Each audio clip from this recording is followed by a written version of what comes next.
Qur'an al-Karim olugirugule bwe yagala janayiga kisinzira niyayo na mukwano gwoginako n'obudde bwogenda ogiwa.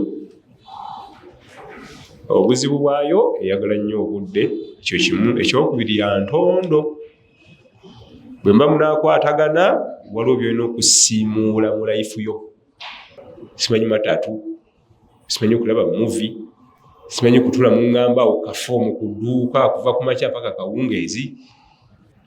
Waliwo bipulogulamu byotenda kuwulira ku zi radio, ali awo kipulogulamu kiri awo, kati baguze mundu kuba kati era kyebagisse kati America kati gundi ono wallahi ayogera nekeyinta bimanyi gwoli okowuliriza mbukiki oyo tasoma Qur'ani ne basoma tebikwatagana.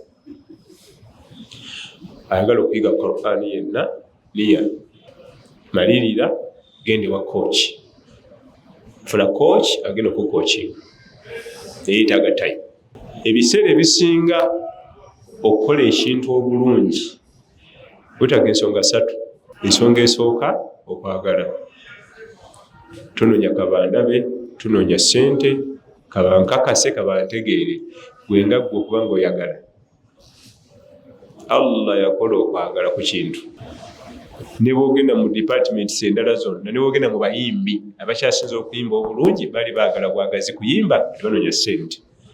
Abajja okuyimba nga banoonya ssente bamukola bumukozi era tebakola bulungi. Ekyokubiri okukoppa abakugu abali mu field eyo, bawulirize nnyo. Abakusooka mu field ne bakola bulungi, nobawa time, nobawuliriza, nobadingana.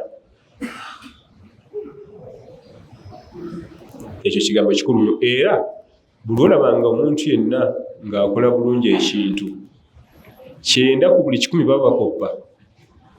10% batakoppa, ate abo batakoppa bakoppebwa bukoppebwa. Nga bwolira Bashurayimu. Shurayimu takoppa, akoppebwa bukoppebwa. Era abo abasukkamu, abo abasukka bwolira bali mu bifo by'ebbeeyi, Basudaisi, ye takoppa, aliwo okukoppebwa. Naye abo baba batono.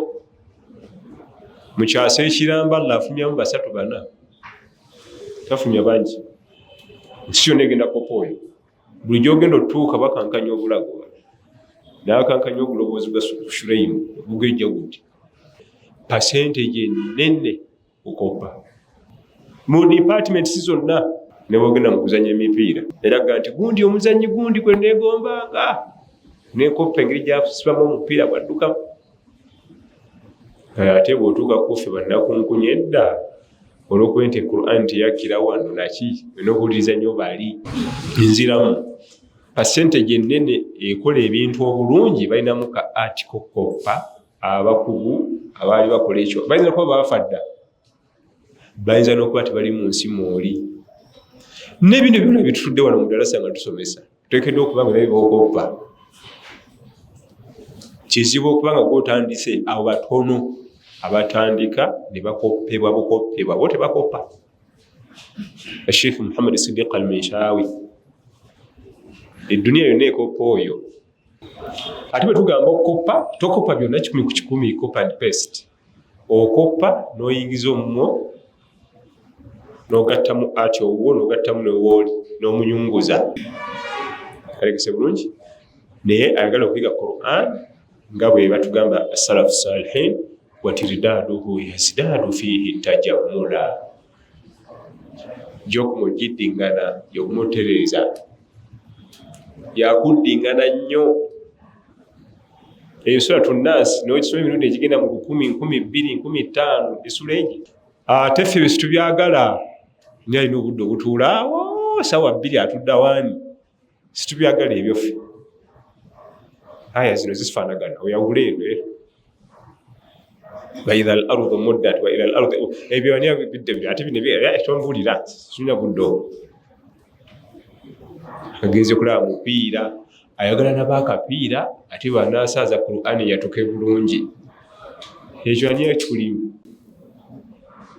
Alaba omupiira bamale bagwanalizing akayane ono yakubiza banne nedda ono yayimiridde bubi bwamala magaribi etuuke mbu Qur'ani yatuke bulungi tebakulya ssente tekisoboka era ebigenda okwatuka obulungi mipiira giri ddayo mu banno obonyonyola omupiira oyo gwolaba gyatuza bwatu tiyalaba emipiira tayimu y'okulaba emipiira yagenze mu kasonda wali nasikayo ejuzo tebakumalanga mwamaanyi ti kati kweja emyaka mukozi weerera mwana tebakulimbanga emyaka gyonna giyiga Qur'an walaqad yassarna alqur'ana lidhikri eyo Allah Qur'an egisimplifyinga tena buzibu just yagala time obuzibu bwayo kiri eki time ffe twagala mu myezi 3 atulemu emirundi 2 atagedde Qur'an enzibu labalaba wano lingize n'okusomawo wano